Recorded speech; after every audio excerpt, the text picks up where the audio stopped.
Me again. You're making a response video to this inventive harvest guy who, nice enough guy, I suppose, but, just irritating. So this is sort of this argument I want to make that these people, it's like the quantum thing. It's like, physics went on this, they have a couple of, two, three experiments at the most, little kind of wacky phenomenon happens, and all of a sudden they completely flip their perception, their understanding of how something works. So they came up, because of this stupid two-slit nonsense. All of a sudden now, photons that had no character before, that basically did just one thing, went from point A to point B in a straight line and then crashed into point B, didn't interact with anything except electrons. All of a sudden they became superheroes. They were flying all over the universe. They're bouncing off Mars and flying over there, doing this and doing that, and they go up my butt and fly out my mouth. Just complete nonsense. Because of some one little defect, one little, we can't quite explain exactly what's happening there. All of a sudden now, doors open, God exists. And that's what they do. This is what human beings do, and it's just so, it's so obvious. Been doing it forever, historically. We should already know this is the tendency of people. It's just to jump on the wacky bandwagon, right? Somebody knocks down, somebody, smashes some wheat down in patterns in a wheat field one day as a joke. And, for a decade, people are talking about the magical UFOs that are drawing on Earth. Truther theories all over the place, right? Inside, 9/11 was an inside job because, and the answers are always stupid, of course, but whatever. Because building 94 fell down 2 seconds too slowly. Instead of trying to find the true explanation for the fact that you have a circumstance that needs explaining, like two-slit experiment, needs explaining, but they just grab like anything that looks like a god, they grab that first. So anyway, he's, I should play his videos and do the note thing, but I figure he's doing the note thing, so I shouldn't have to do the note thing. And, there's a certain value to taking this on as it comes and just seeing if I can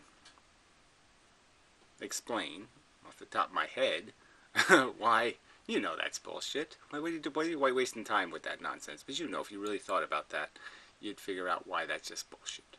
That's a standard. And so subjectivism, right on its face, he's using the word subjective in here, so I guess he's a subjectivist. This idiotic notion that there isn't an explicit truth to this crap, this world we live in. There's a real world. You can accurately describe it or inaccurately describe it, but there's no subjective. There's no equally true contradictory realities. So the minute I say it's blue and you say it's red, one of us is right, one of us is wrong, or we're both fucked. But those are the choices. There is no, we're both right. No.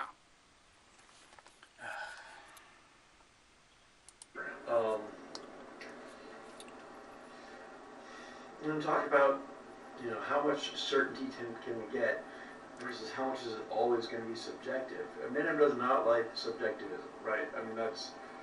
how much certainty we can get, I'm just, frankly, right? Yeah, I'm saying it's all there already. It's all, we already have the evidence of our existence. We already know evolution pretty forward and backward. We got the human genome and all that crap. We know the dynamic. We know that everything falls into the rules of the dynamic. And yeah, if you found one kind of curious thing, that just, ooh, wow, that's just too weird. It's an organism that reproduces in some manner where you just can't figure out exactly why it was to its advantage to do that. But you could know, all right, there's probably an explanation. Just like you could know that photons aren't thinking or driving, that they're being driven. They have to interact with something real in the environment to be motivated to not do what they were doing, which is going from point A to point B. And that it's the something else that did it. Just like if something else, well anyway, I'm just saying that this is just not, if people were at all fair, and and it all not reaching and grasping desperately for unicorn magic, this conversation would not be this tedious and irritating. Obviously, he doesn't like the indeterminism, um, especially here, right? He's accusing of that the goalposts are always changing, and that's unfair if you don't know where the goalpost is. Um, Yeah, well, why don't you deal with the real accusation being made that that's what they want? They want to have a conversation in an atmosphere where if they kick the ball foul, all of a sudden they say that's where the goalposts are. That foul ball I just hit, that's a home run. Yeah, yeah. How you can't play baseball that right way, right? If the guy hits a foul ball and he all of a sudden gets to say, "Well, that's where the home run fence is, where I just hit that ball." Obviously, that's not a game anymore. That's silly. it gets to the point, like I completely sympathize with the men here, right? It gets to the point where change the rules so much that words don't even mean anything anymore, right? I sometimes say, what, can we not say Socrates is a man anymore? Like, you get so many rules that are, when you get rules that contradict each other, Yeah, well, that's according to Pyro, you can't. Yeah. then you can't say anything, and that's part of the problem because all these rules exist. They're created from ourselves, but they're all necessary for trying to. Well, again, that's the word where you just this is where it all starts to go wrong. Is with when people start saying that our intelligence is something we create, when our intelligence is something we reveal and discover. We discover the truth. We don't make it up. We reveal it through the acquisition of evidence of it, its footprint. We see the footprint and we do the logic necessary to know something stepped there. Figure out the truth, but the truth gets complicated. We don't look at this. See, he says you. I don't really think anything meaningfully true. Whoops, I just made a boo-boo. Yeah. Right, I mean, that's. Jump ahead a little bit. It's going to do some TV stuff, imagine. Yeah, TV, yay. Audio visual effects. It gets to the point, cool. like I completely sympathize where. Oh, I already did that, right? It gets to the point where. There's the part where he points to his TV here. Come on. I don't want to go too far. Brought that here's the original shape, and occasionally through this video you might see the shape again, right? Where this shape has all these universes inside it, and then we'll see this shape inside those universes, making more universes, more inside the shape, inside the shape, inside the shape. Well, whatever. Oh, there's some sort of fractal crap. Yeah, what? There's no real reduction? Is that what you're trying to argue? But I'm just saying we already know there is, okay? We already know the universe changes as it gets smaller. It doesn't just fractal, that the actual mechanism functions differently. There might be the same force, and the same force is now completely different. I mean, I would argue that the electric and the magnetic forces are really the strong and weak forces. And so they're electric and magnetic at one level of the universe, and at another level of the universe that are strong and weak because they're dynamically and dramatically different on the scale differences. So depending on size, it's a completely different effect. Let's get it started here. Okay, really cool. So there it is again, right? And then coming in to the spiral, and all it is zooming. Right now we're down to 10 to the negative 10th scope, and we just keep zooming in. Right, it's just a mathematical fractal, right? This is synthetic. Okay, this isn't in the real world. There's nothing in the real world that's a perfect fractal. Nothing. Absolutely nothing. You will find nothing in reality that's a perfect mathematical fractal. Nothing. Closer and closer and closer and smaller and smaller and smaller. And there's just more and more complexity. We're never getting to the end of this thing. It's not more and more complexity. It's just variations on a theme where you maintain the exact same rules no matter how deep you go. And again, we already know that that's not on the table of reality. We already know that a molecule is different than a human body. The body's made out of molecules. We know the body's different than the cells. We know the cells are different than the molecules. We know the molecules are different than the atoms. Now, it's all the same shit. It's all made out of something, but the something it's made out of does not fractal. There is no reoccurring identical function, because as size change, force changes. So the real world has force changes, where that fake world doesn't have force changes. The forces are always proportional to the size change. That's not how reality works. So this isn't a diagram of reality. It's a diagram of synthetic imagination. Oh, there's the shape again. Um, and then just keep going inwards and inwards and inwards. Now, there's a simple function. It's not that simple, but there's a function that describes this whole thing. And imagine being in this little part of the thing. There's an infinite amount of information in this little part. And imagine trying to... It's not really an infinite amount of information. I mean, redundancy, saying that I'm going to multiply by 2 forever, is not really an infinite amount of information. It's just an infinite amount of redundancy. So, I mean, to call it information because you have created a redundancy isn't exactly accurate. I mean, if the entire universe was to do something like that, like say replicate, one thing was to replicate exponentially without stopping, and everything in the universe turned into, I don't know, white piece of paper. Everything just turned into white piece of paper. White. You wouldn't say when the entire universe was covered in white piece of paper that there's an infinite amount of complexity now in the universe, because it's still making more white paper. You'd just say there's a lot of white paper. It's a pretty dull universe. It's not very complex. It's very homogeneous. Figure that out from inside there, right? And doing maybe statistics on the infinite number of data points up in here to try and figure out that original function. It's going to get all kinds of wacky paradoxes. Yeah, again, this has nothing to do with the reality. I'm sorry, I mean, but this has nothing to do with reality. Like I said, go ahead, show me a fractal, a mathematical fractal that is somehow real in reality. Show me something in reality that works like this. No, there's nothing that works like this because there's nothing that can break the force laws. Just the truth. Nothing that's going to change the constancy of the speed of light, scale-wise. So, we're trying to describe something as infinitely complex with simple... No, it isn't. So, I mean, you can't, you know, this is like kind of funny just because you can't get this any fundamentally more wrong, right? The universe doesn't work on infinite complexity.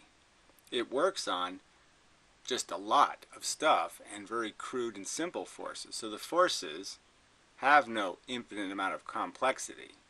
The force of gravity, the force of magnetism, electricity, you know, they're all one force in my opinion, but just take for granted if they're not, even if they weren't, those forces are not complex. They have extremely simple rules, and they do it extremely reliably and extremely without exception. But they're incredibly simple. So the rules that build a water droplet, for example, are really simple rules. So there's not an infinite amount of complexity in the dynamic that creates everything. It's just that there's a lot of stuff, so there's a lot of permutations, so every possible variation of the theme created through time, you know, each integer of time is a new time integer where things have changed subtly, and therefore now you can just redo the same thing in a new time and it becomes a new thing, so to speak. The cause and effect chain is infinite, but the things being, the way they're being caused and affected is simple. Yeah, that might be the way to say it, right? The chain is infinite. The links are but ugly simple. Stuff. And it gets wacky. That's just how it is. It's not that I don't believe that's true. There, leave it at that. It's not how it is. Goals are changing. It's just that there's so many goalposts, right? Um, I don't even know what that means, but no, there aren't. you know, it seems unfair. Like, oh, we can't even say anything. But what we're describing is Yes, we can say lots of things, and it has nothing to do with fairness. It has to do with goddamn fucking delusional mush made up by people and wishful thinking and delusional thinking. If you look at the damn thing fairly, you can figure out that what runs it, the gasoline, isn't that complicated. existence, and existence is unfair. Um, I don't know, you're mixing an awful lot of subjects here. I don't even know why you're bringing up the word fairness, because that's a whole different concept. so the best we can do is what Pyro and on a kind of Oh, fuck you. The best we can do is pretend we don't. If we don't like a truth, we just throw it in the garbage. If we don't like the evidence, just throw it in the garbage. Oh yeah, that's the best we can do. That's not even close to the best. And I think it's pretty close to the worst we could do. Yeah. Way to get it. Way to get that one totally wrong. Bah! Got that question wrong. talking about with making generalizations of, you know, we can kind of approximate some truth. We can't know specifically to an nth degree exactly how much, but we can make some generalizations. Oh, bullshit. Again, we know what's not going to happen. We know the old pig ain't going to fly.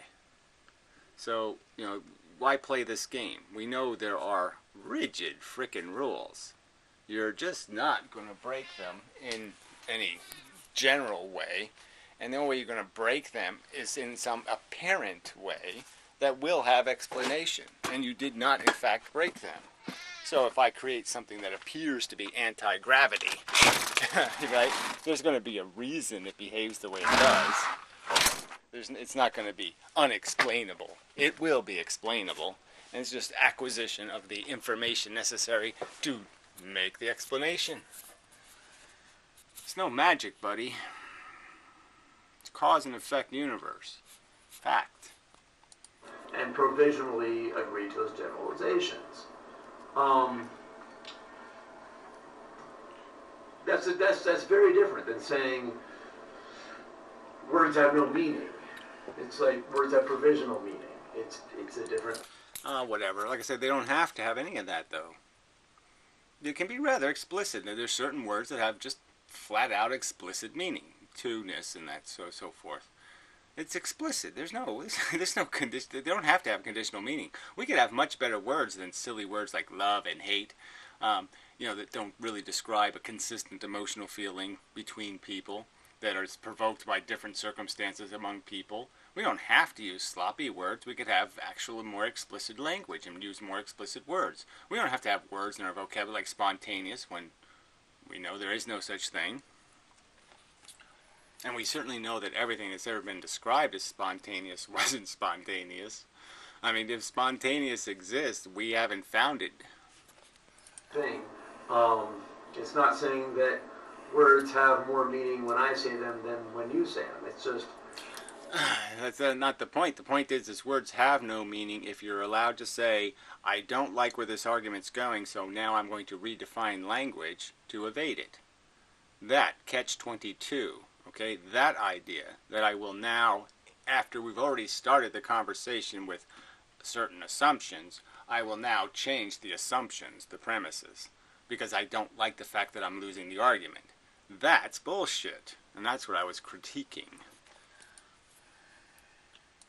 When you get into the nitty-gritties and the complexities of things, that's when it just gets tough sometimes.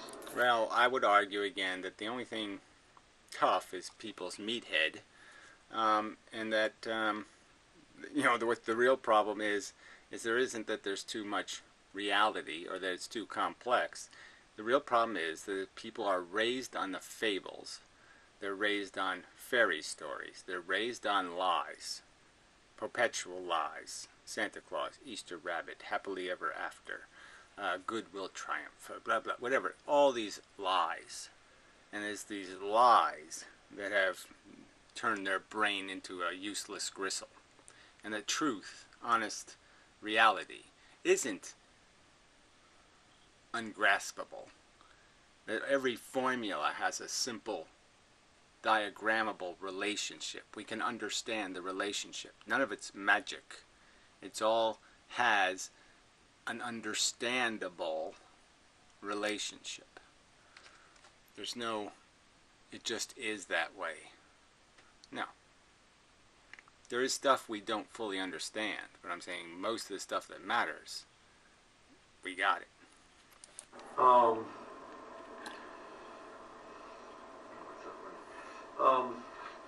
so, with definitions, we can make a generalization of what a word means. In general, it'll get most of what's supposed to be included and exclude most of what's not supposed to be excluded. In my last video, I was kind of talking about sky. The other approach is to get a list of necessary and sufficient conditions to exactly describe the word, such that we include the right amount of sky and exclude what's not sky, right? It's like, how far do we have to go? Well, whatever. Yeah, I mean, obviously you don't, we could say like a word like freedom. Another bullshit, like just another word that is just a very sloppy word, because freedom implies something. It almost implies, by its very definition, that you're not confined by cause and effect, or you're not confined by pre-existing circumstances. So the real word would be the incarceration. The real word would be confinement or restriction. The white space word. And the freedom word is just the leftover, the remainder. If you don't have restriction, well, then you have freedom. But it's not absolute freedom, so it just doesn't have any absolute meaning. It's not a word that can be absolutely described. It can only be described based on a context of a confinement. But again, having conversation about what is the real world and what is in describing the nature of our existence. I'm just saying you can describe evolution and the process of this evolution of not only our physical body, but of our brain, of our psychology, and then the evolution of our knowledge base. These things can all be described, and you can do it in some silly, mushy way where you say the unicorn put it there, or you can do it in some rational way and say there's a progressive acquisition, a recognition of tendencies and liabilities. And we know that one of the liabilities of this human thing is that if he can figure out a way to lie to make it so he gets all the good stuff and the other guy gets all the shitty stuff, that's what these stupid humans will do. In the cave, before the air in the cave is not sky. I went into more detail about that in a recent video, so I think I'll leave that there. The thing is, when we're trying to make some necessary and sufficient conditions, we're using words to do it. And so there's this self-referential paradox, and it kind of falls into that generalism kind of thing of what do words generally mean.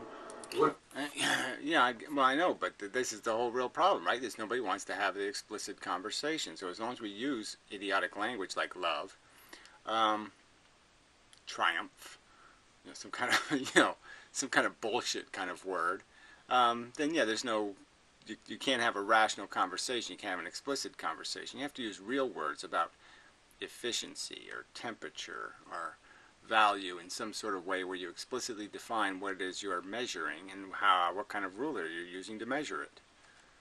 So you have to confine the discussion to some sort of reference, yeah, that is a universal reference or an absolute reference. I mean, if it isn't already universal, you'll have to make it universal by saying this is the context of conversation. I will not indulge in discussion about why unicorns don't exist. I won't waste my time explaining why Bugs Bunny doesn't exist. No, I will not waste my mental energy on some catch-22 bullshit like, well, maybe Bugs Bunny did it. That's a waste of my fucking time. Yeah. Well, so the point is, even though we don't have a good enough language, we can force that better language by recognizing the insufficiency of the language and agreeing that we can put a set of nonsense on the table and say, look, you're not allowed to use nonsense. Religion, bullshit, nonsense. Fuck that shit. Okay, I'm not going to sit there and explain to you why Buddha was full of shit, or why Jeebus is full of shit, or why Mohammed is full of shit. I mean, either you figure that out before we get to the conversation, or you're just going to waste my time. Is there generally agreed upon meaning, which is problematic. That is subjective, right? Is what he's saying, like saying, most people don't agree with antinatalism, therefore antinatalism is wrong. That's what we. That's exactly the kind of reasoning that we do use for general definitions of words. But what is that? That's not how you define a word based on whether somebody believes the concept itself is true or the statement itself is true or false. So that's nonsense. And words are supposed to, again, words are supposed to accurately describe a property, a condition. There's no point in having the word if you're not accurately describing. If you're not doing it right, then you need another word. If the word isn't right, if it isn't an accurate, complete definition, complete enough for the purpose of conversation, then yeah, you need to fix that, or put a sentence where that word is describing why the word's broken. And more accurately describe the concept. If the word is flawed, don't use it. But again, general definitions of words are not exactly specific. They're general.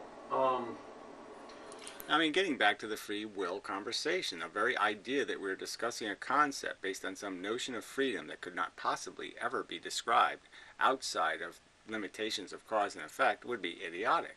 And yet we're doing it. Why? Because people came up with a way describing will and throwing the word free in front of it in some erroneous way, as if they are, free to grow wings and fly mentally. That somehow perceptually my brain can do whatever the fuck it invents. Oh, wait a minute. What's it going to invent it out of it? It can't grow wings and fly unless it knows what a wing is and how to make one. Your brain can't do any of this stuff unless something seeds it with the knowledge to do it. So, the word is just garbage. It's just garbage. It's a garbage concept, and we shouldn't even have to waste our time with it. We should just say, what's your definition of free? There's no such thing. There's no such thing. You can't point to a free. Go show me a free somewhere. Show me one. So, if your claim is that we have to have some claim on absolute truth in order to have a discussion, you're saying, oh, I can't even talk to these people, and that general approximations of truth aren't good enough to be... Well, that's them. They're the ones that saying these approximations aren't good. You can't change, again, I'm not going to argue this over and over and over, but you can't change the definition of ball or, I don't know, stick or snow or whatever. You can't change its definition in the middle of the conversation. And I'm just saying that's what they're claiming a right to do, and that's the bullshit. Able to discuss ideas, then you're not acknowledging the infinite complexities of, say, the Mandelbrot set. Well, again, it's not anything in the real world, so why would I bother acknowledging something that's not real? It's a perversion of reality where the rules of reality aren't obeyed. So why would I waste my time accepting as a condition of existence something that's not a condition of existence? Yeah. Into when we talk about reasoning and these words and where the limits of meaning.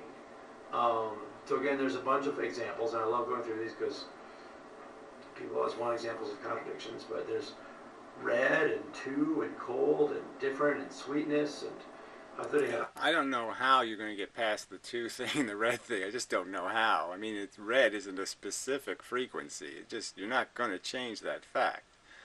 The distance between reds and blues is different. Very different. They're different things. a flat word we talked about today. I think I'll give the flat word um, its own video. That's an interesting subject right there. But Yeah, I don't think flat is all that interesting, to tell you the truth. I don't think flat, in ultimate conversation about the real meaning of existence in the universe, I don't think flat is even going to be used in any of the, in the first 1 million pages. I don't think there's any reason to ever use the word flat. It's a pretty uninteresting word. um, right with like, let's start with two-ness. Okay, so he picks up a couple pencils. I believe I invented actually the word two-ness. I'm not sure, but I mean, I did invent it in the sense that I did do it without somebody else telling me, hey, use the word two-ness. I did in a video just all of a sudden say two-ness, you know. But I mean, doesn't that just end the conversation? I mean, as soon as you say the ness word, okay, to any conceptual property word, so any property word, as long as you just say massness or blah blah, you've already done it. You've completed the subject now because it's about the ness. It's about the fact that it has it on it. Okay, it's nessing. All right, and there's just no way you're going to undo the idea that when I say two-ness, we know what it is. The two-ness is definitely different than three-ness. No way you could fuck that up. Two-ness is really different than three-ness, and it's really different than 5,000,000-ness. Really, really, really different. Unmistakably different. You can't really fuck that one up. You really can't confuse 1,000,000 and 2. And he says this is two. But it's only two because he picked up that many. Um, Yeah, on purpose. That's right, because I know what 2 is, and I picked up 2. Because I wanted to show a 2. I wanted to show two-ness. So yeah, I picked up 2 on purpose. Not by accident, on purpose. when you assign a number to things, you put them in. I didn't assign it. I recognized it. I recognized the difference. I recognized that there is a difference, and the difference has meaning and implication. Having 2 is different than 3, and it often will it will make a difference. If I only had one spoke in a wheel, the wheel won't work, right? Because it goes flat. Now, if I have 2 spokes in the wheel, then all of a sudden now the wheel has some hope of being a wheel. And if I have 10 spokes, well, then I have even more hope of having an efficient wheel. That's the implication of these numbers. The differences matter. The differences aren't irrelevant or meaningless. 2 is different than 3, is different than 4. Not only does something have the property of its 2-ness or its 3-ness or its 4-ness, it has the property of now its utility has changed, its function has changed based on the ness-ness. What nesses it has changes its functionality. Set, and it's you doing it. Again, you're saying that, and I'm saying no, it's a quality of the thing. I did not make 2 different than 3. I didn't do that. I'm merely recognizing the difference. So I didn't make anything up. I didn't create anything. I didn't do anything except acknowledge something that's real in the world, which is 2 is different than 3. You know, if I've got 4 pennies on the table, and I start expressing that in two-ness, well, I've got these 2, I've got these 2, I've got these 2, I've got these 2, I've got these 2, and I've got these 2. Wow, that's a lot of pennies, right? Now you would want to say that's 4. But it's just because we grouped them in a group of 4. If I've got... Yeah, but that's the trick of it, isn't it?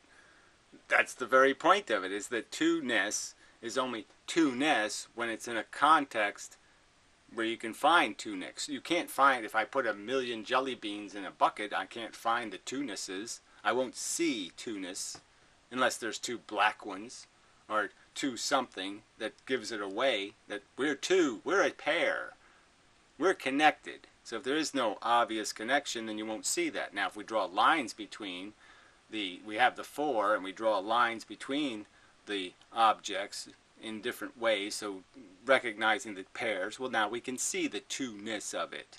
So again, we're describing something that we have to be able to recognize because it has a property that allows it to be recognized. If it isn't manifesting the property, then you wouldn't say it has it. Get it? It has to be manifesting a relationship. If there's two things in the universe, me and Saturn, and yet we have nothing connecting us, no one would recognize us as having two-ness, because we're not connected as two-ness. There's nothing connecting us, therefore there's nothing for us to be recognized as two. Now, there's also the two-ness of just the number two itself, right? But that's a total extraction from reality. It's not referring to two things, it's just two. No, it is referring to two things, so again, I don't see how that's true at all. The number two, if I write the number two, no doubt about it, that represents two-ness. That's the symbol. You could write the word TWO, you could write some other way of saying two, but I'm just saying that two, that symbol, represents this idea, this property. No doubt about it. Which is just, it's completely abstract. No, it's completely explicit and completely narrow and completely unconfusable. Two, again, the number two and the word TWO is no way to get that confused with 3, 4, 10, 15, a million. It's completely distinct, it completely defines a certain kind of thing, too, and that's it. It isn't fuck-upable at all. From reality. I mean, unless you're an idiot, you just can't get it wrong. I mean, that's why we make jokes about 2 plus 2 equal 4, is because, shit, if you get that wrong, you're really fucking stupid. So, redness. Now, he's pointing to a shirt and saying my shirt is red. I didn't do that. That's problematic because it's not red, it's brown. Red is a primary color, right? So there's one specific wavelength that is red. Well, again, so that's kind of playing with the language, isn't it? Because we know for this from the context of most people, they're going to call anything that's dominated by the color red. Okay, I mean, you could sit there and say that any beam of light has some blue in it and some brown in it and some pinks and whatever you want to put in it, you know, some other primary colors, that there's no pure stream of any color ever coming at us in reality. But we all know that's not how we define a color. We define a color by what is its preponderance, what is its substance. So, you know, when I look at this thing here, I'm not sitting there saying this is a brown line. I'm not saying this is a green line because it might have 5% green in it. I wouldn't waste anybody's time doing that kind of nonsense saying, I don't think this is red because it has green in it. No, we just go by the fact that it has this constituent amount of red for it to be reasonably described as red. So, you know, to say that we need to qualify this and say, well, we call things red because they're 88% red. I mean, come on, this is just bullshit. And like a general description of red would be between 620 and 650 nanometers for its wavelength. Notice how those are both divided. Well, I guess, but again, you're not going to get anything. No, nothing in reality is going to produce just that. Unless we build something to do it. And I don't even think the things that we build actually do that. So, I don't think we've ever seen a pure red stream of light. Divisible by 10, right? We kind of stuck some bars on there. But all of those, except for one specific wavelength, are all brown. They're not really. Well, what's the point? Again, what are you rejecting the obvious point here that if it's green or if it's red, it's green or red because there's a clear domination by one color versus the other color? I mean, again, there's just absolutely no point in doing that. There's an explicit way to say it. I mean, if you're going to force people to do it, there's an explicit way to qualify these words beforehand and just say, yes, we're going to call these things a general color. It'll fall in the category blue even though it's turquoise. because it has more blueness than greenness or something like that. So we can just have a qualified definition. It's not a problem. The point is the thing itself has an explicit reality, and the words aren't confusable.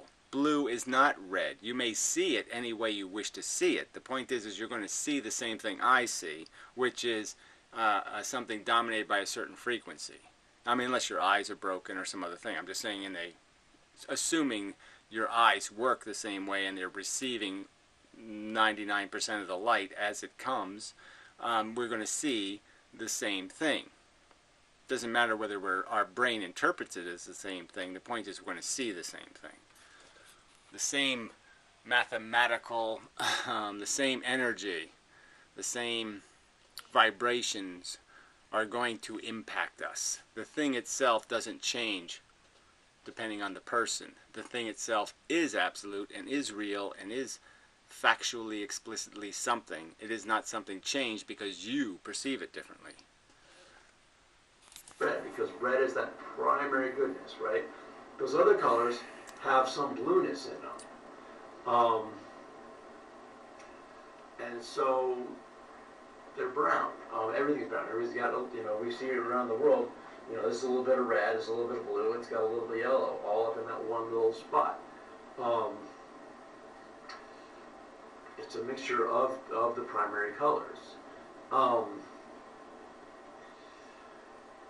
So yeah. Quite obviously dominated by a certain mixture, right? So the recipe is always going to be the recipe, though. The recipe that is this doesn't change. All you're talking about is what you're perceiving. So subjectively, okay, is nonsense. The reality isn't subjective. The reality isn't subject to your interpretation. The reality is explicit. It is the same shit coming off of that thing to me that's coming to you. And you can interpret it wrong, you can read it wrong, you can see it wrong, okay, in the same sense that you can see it inconsistently to me. But that doesn't change the fact that it is what it is, okay? And the fact is, it is more blue than red. Fact. Yeah, we can stick on some arbitrary lines and say, okay, it's between 620 and 750 nanometers for the wavelength, and that's what red is.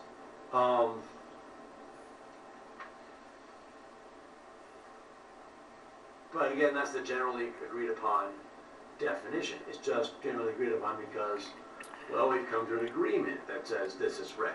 No, we've come to an agreement that reality produces photons in these range of frequencies, and that's what it does. It does create them. That's what we agree on. Is that in terms of anybody who has any scientific knowledge, they're agreeing on the fact that the photons themselves are not flexible. They are a certain frequency, and that's what they are.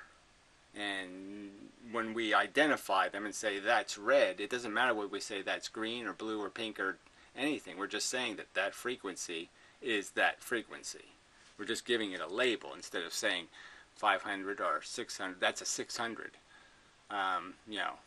You're a mixture of 648 to 792.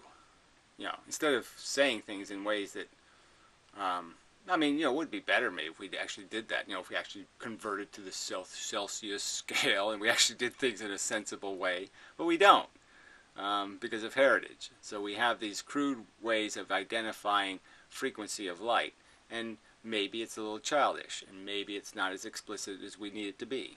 But the point is this is not a debatable subject, in my opinion, that the fact that the thing is not subjectively changing. Your subjective interpretation does not change the fact of the thing itself. Your subjective interpretation is either an accurate representation of the reality or an inaccurate representation of the reality. It's pretty arbitrary. It's not arbitrary at all, is the point. The truth is not arbitrary. Whether or not we can consistently describe it may be. Language may be arbitrary. We're talking about trueness of redness. He talks about difference, and he's like, I've got these two pencils. Oh, that's another thing about the two-ness, right? With the two pencils, he's sharpened them so that he can write with them. So they're no longer a whole pencil. So to call them two pencils again, it really depends on a lot of subjectivity. Right, so he's going to tell me that depending on how sharp your pencil is or how short it is, it's not a pencil. I mean, what the fuck? So is anybody supposed to take that seriously? So, hey, I'm a 6 foot human, so I guess all humans should be 6'1". So all humans who are less than 6'1" aren't human, and all humans above 6'1" aren't human. I mean, that would just be, like, silly. Like, really silly. No, that was a bad effort. Bad inventive. Bad inventive. Yeah, you really farted on that one. And I'm sorry, that's just how it is. You know, it's not like I'm doing. I don't care whether you call them pencils. I don't care whether you call them anal probes. I don't care whether you call them nose plugs. I don't give a fuck what you call them. The fact is, there was 2 of them.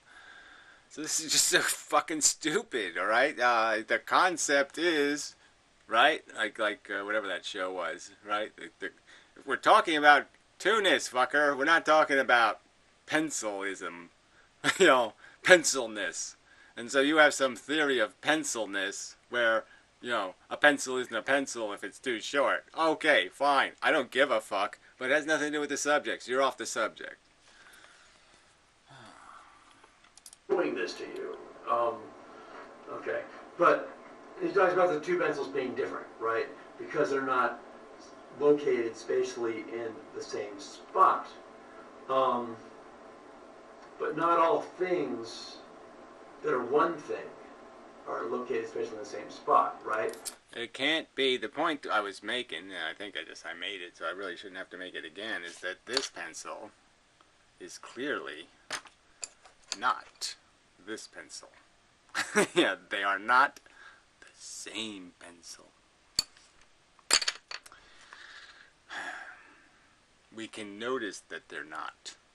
It's written all over the... Oh, it's one of those... what do you call it? Yeah, self-evident truths. Such as poverty. Axiomatic. Poverty is kind of here, it's here, it's here, it's here. It's all kind of one thing. Well, poverty is kind of a silly word. That's why they had to come up with some kind of notion like poverty line. You know, so they try to describe what exactly, well, you fall below this line, then you're a poverty. And when you're above the line, you're not a poverty. Okay. But it's kind of a silly word. You know, there's Bose-Einstein condensates, which again, that's quantum physics, but it's some particle that it's in a bunch of different spaces all at one time. Yeah, well, sorry, that's not a fact. It's just complete crap. Nothing's... I don't think there's any evidence of that, any empirical evidence, any real evidence, any substantial evidence. None of that. No. Not proven. Not even close to proven. Not even close to being proven. I don't know. I don't like to talk about that quantum physics stuff, but it seems to come up, you know, like, that's a good example. Yeah, right, because of people who want a loophole. They want to escape. They want a reality escape hatch. So they put a Q on everything and just say, well, there's my quantum escape hatch. I feel better now because I have a quantum escape hatch. Thanks for that. Right, so he's saying these 2 pencils are different because there's spatialness. Even though they're both pencils, they're both made out of wood. They both have the purpose of writing. There's a lot of sameness to them. That's right.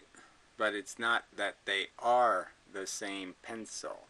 So the point is that's just an illustration how you got to be careful how you use the words. So there's an explicit way to describe their individuality, and then there's a sloppy way where you don't get to their individuality. But the point is that there's just no doubt, okay, that we can know for all time that these 2 things are 2 things. They're never not going to be something that was this is different information than this. Period. They're not the same bit. They're not the same byte of information. They are a different byte of information. And they always will be. Their substance will not become unsubstance. Ever. They have it. They have properties. The properties existed. You're not going to be able to undo them. They're not going away. I mean, they'll obviously be turned into something else in the future, cockroach ass or something, but they won't be pencils at some time in the future. But what they are now will never change. But in the idea of spatiality, they're in different places. They're two different pencils. I mean, provisionally, we can totally agree to that. Um,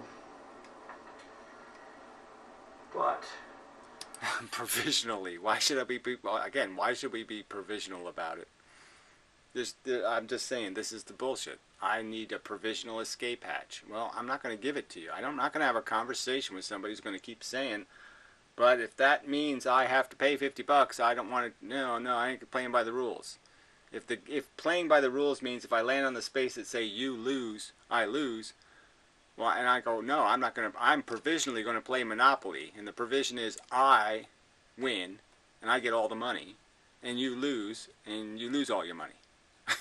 Fuck you and your provisions. his whole argument, right, or part of his argument, is about the same thing that we went into a few months ago about should I treat something that's not in the same spatial spot as me as the same because I recognize its sentience. Right? So what I'm saying. Quite obviously, when I said this pencil and this pencil are not the same pencil, I wasn't saying that they aren't